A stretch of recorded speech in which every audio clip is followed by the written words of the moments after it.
So I bought a new camera and I want to do a quick video to share my reason for buying a new camera.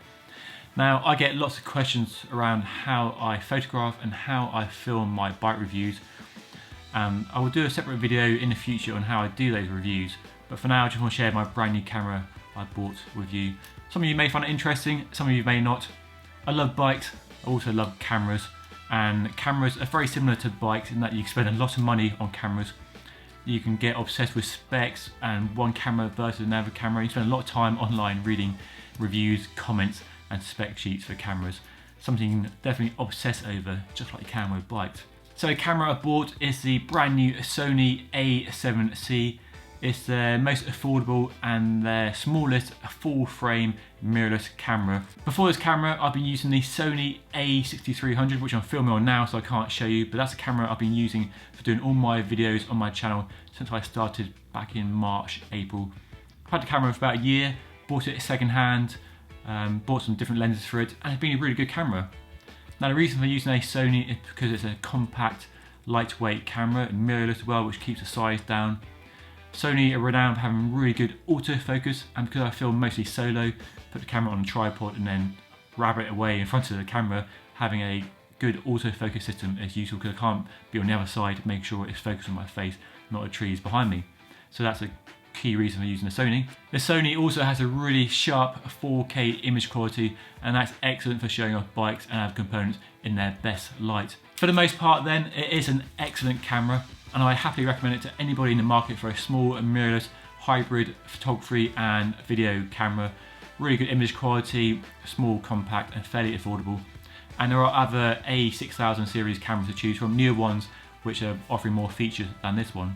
But there are a few niggles with the camera which have become more pressing issues as I've upped the quality and quantity of the videos on my channel. Namely the battery life, which is pretty poor. I've got a bag full of spare batteries, there's no flip out screen, so a lot of fingers crossed when I'm filming, hoping that it's focused on me and not the trees behind me when I'm filming.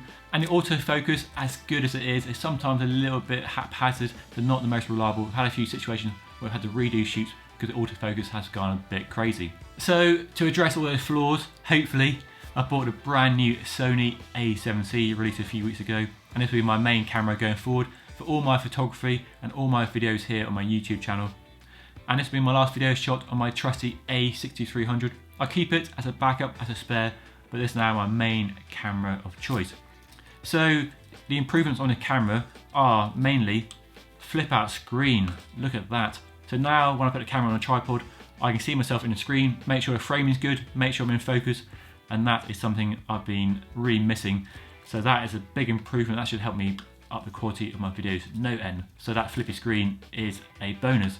The autofocus should be a big improvement. Got the latest autofocus, live AF, eye tracking, so it should be sticking to my eye, my face when I'm filming bikes like glue, hopefully. So that should be an improvement and give me less failed shots that I've had in the past with my old camera.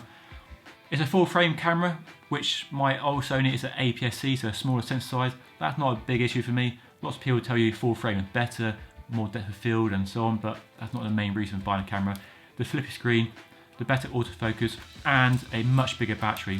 This uses a battery from the bigger A7 series, so longer runtime. Apparently it should give me 2.5 hours of runtime, which is more than enough.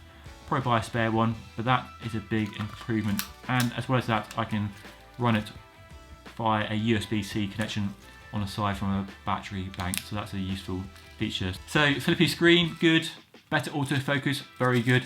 And bigger battery, awesome. There's also IBIS or in-body image stabilization, which should give me smoother shots when I'm doing handheld stuff as well. So that's a bonus. Full frame, well, I'll see how that pans out actually. I'm not too sure what difference I noticed from going full frame. And don't worry, I've got a lens. I've been using a Tamron lens, again trying to save money, keep the cost of my equipment down. Got a nice Tamron 17-28, which I bought a few months ago. I've been using that on my Sony A6300, but I'll now use it on this one. So a nice wide range, bit of telephoto, nice and lightweight, quite short. Now as well as video, I also need a good stills camera. So I need a hybrid, a camera that can do really good video as well as stills, because I do group tests and bike tests for other magazines at the moment. I've done a few product tests where I need to photograph the bike or the tires or the wheels. I'll show you some now. So good image quality from the still side of the camera is important as well as that video. And this wireless camera I think should work for me. Really good video quality and really good stills quality as well. Not the smallest or lightest setup, the lens is quite big, but give me the image quality I want to make sure the videos are as good as I can make them. Quite a small body though, it's smaller than the A7 series.